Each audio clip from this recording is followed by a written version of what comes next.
নমস্কার, বাসন্তী রান্নাঘরে আপনাদের সবাইকে সুস্বাগত। পাকা পেয়ারা দিয়ে আমার জ্যাম রেডি।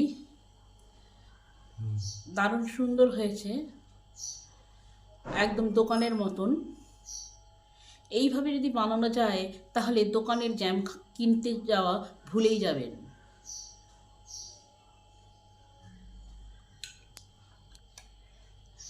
বাচ্চাদেরকে এইটিতে বাড়ির তৈরি এই জ্যাম মাখিয়ে অনায়াসে টিফিনে দিতে পারবেন। সকালে অথবা সন্ধ্যায় ব্রেকফাস্ট হিসেবে খাওয়া যাবে, তাই না দিদি?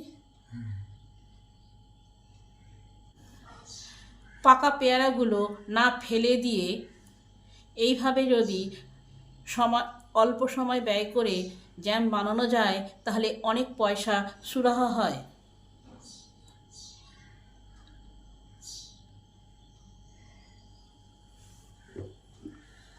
বাড়ির হাতে তৈরি রুটিতে এই জ্যাম এইভাবে দিয়ে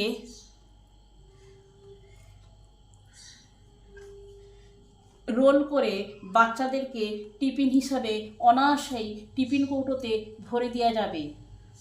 বাচ্চারাও চটজলদি এইটা খেয়ে নিতে পারবে। বাড়িতে যদি এরকম পাকা পেয়ারা থাকে, কোনো কারণে যদি এই পেয়ারাগুলো না খাওয়া হয় আর এইভাবে পেকে গেলে অনেকেই পেয়ারা খেতে চায় না, তখন এই পেয়ারাগুলোকে না ফেলে দিয়ে বাজারের মতন পেয়ারার জ্যাম কিভাবে তৈরি হয় সেটাই আজ আপনাদের কাছে।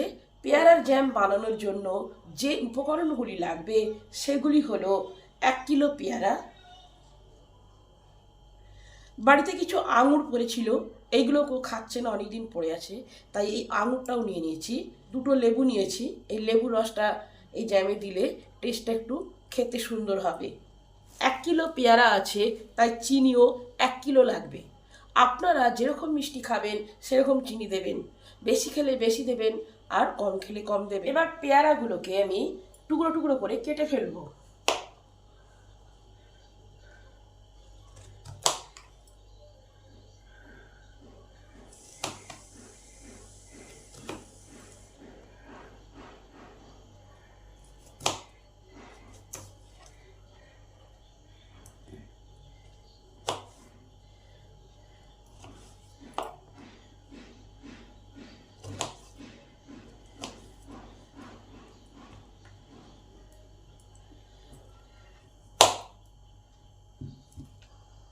এবার একটা প্রেসার কুকার নিয়েছি,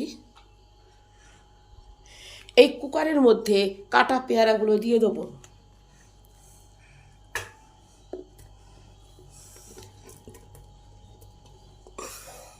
সঙ্গে আঙুরগুলোও দিয়ে দিলাম, 1/2 লিটার জলেতে দেবো।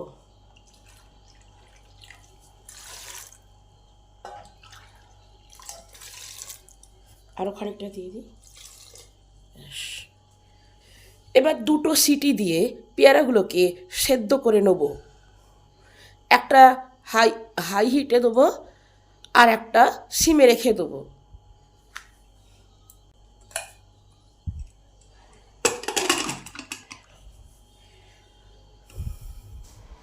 পেয়ারাগুলো আমার সব সেদ্ধ হয়ে গেছে, ঢাকাটা খুলে দেখি কি অবস্থায় আছে। পেয়ারাগুলো ভালোভাবেই সেদ্ধ হয়েছে। এবার একটা ম্যাশার দিয়ে পেয়ারাগুলোকে ভালো করে ম্যাশ করে নিতে হবে। আপনারা চাইলে মিক্সিতে হালকা করে ব্লেন্ড করে নিতে পারেন, তাহলে বীজগুলো চলে যাওয়ার ভয় থাকে। বীজগুলো রয়ে গেলে জ্যামটা খেতে ভালো লাগবে না।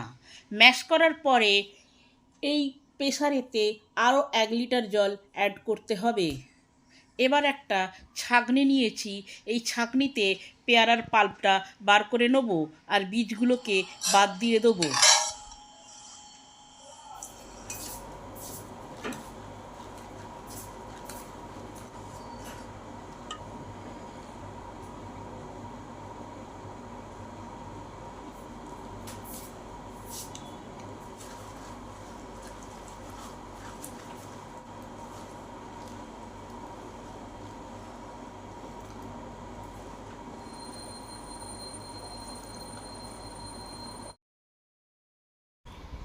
এক কিলো পেয়ারা থেকে এই বীজগুলো বেরিয়েছে আর এতটা পেয়ারার পাল্প হয়েছে। পেয়ারার পাল্পটা এবার কড়াই দিয়ে দেবো।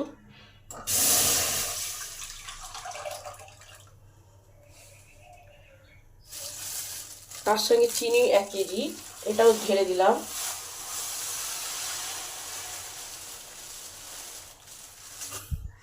কিছুটা কালার নিয়েছি, এটা নোটে শাকের কালার, নোটে শাককে সেদ্ধ করে এই কালারটা বানিয়েছি, এটাও দিয়ে দিই। এবার এটাকে কন্টিনিউ নেড়ে নেড়ে থকথক একটা করে নিতে হবে। এখানে এই সময় তাপটা থাকে হাই হিটে।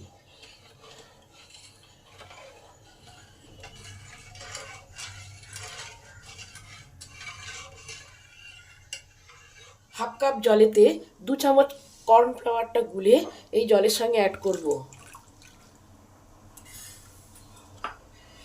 যাতে জেলির যে ক্রিমি ক্রিমি টেক্সচারটা হয় সেটা হয়, সেই জন্যই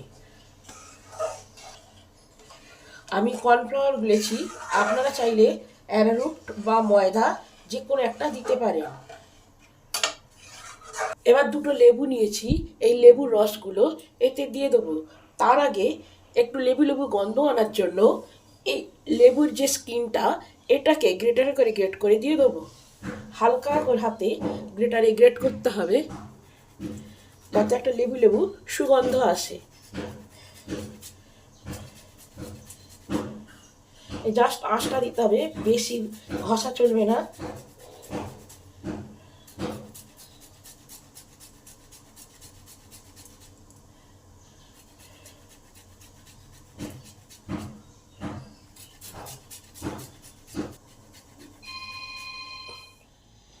লেবু দুটিকে কেটে লেবুর রসটাকে জেলির মধ্যে দিয়ে দিলাম।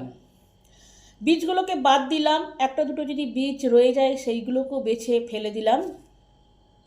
জ্যাম বা জেলির মধ্যে লেবুর রস দেওয়ার কারণ হলো জ্যাম বা জেলির মধ্যে যে টক মিষ্টি বা খাট্টা মিঠা যে স্বাদটা থাকে সেই স্বাদটা আনার জন্যই লেবুর রসটা দেওয়া।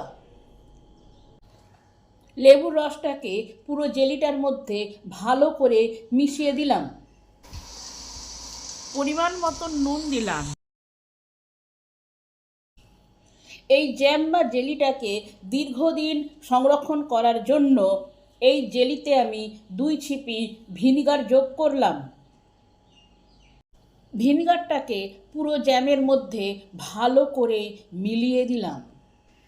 এই মিশ্রণটাকে অনবরত নেড়ে যেতে হবে যতক্ষণ না দোকানের জ্যামের মতন থকথকে হয়। কন্টিনিউ নাড়তে হবে, নাড়া বন্ধ করা চলবে না, কারণ যদি এই মিশ্রণটা কড়াই লেগে যায় তাহলে জেলির স্বাদটা খারাপ হবে। জেলিটা আমার ধীরে ধীরে দোকানের মতন থকথকে হয়ে গেছে। এবার গ্যাসটা নিভিয়ে পাত্রে ঢেলে ঠান্ডা করে নিলেই দোকানের মতন জেলি রেডি। পেয়ারার জেলিটাকে পাত্রে ঢেলে ঠান্ডা করে নিতে হবে। এখন একটু পাতলা মনে হচ্ছে, এই জেলিটা যখন ঠান্ডা হবে তখন দোকানের জেলির মতনই হয়ে যাবে। আপনারাও এইভাবে বাড়িতে পেয়ারার জেলি রান্না করে খেয়ে দেখবেন। রেসিপিটা যদি ভালো হয় তাহলে আমার চ্যানেলটাকে সাবস্ক্রাইব করে দেবেন, লাইক করবেন, কমেন্ট করবেন, শেয়ার করবেন।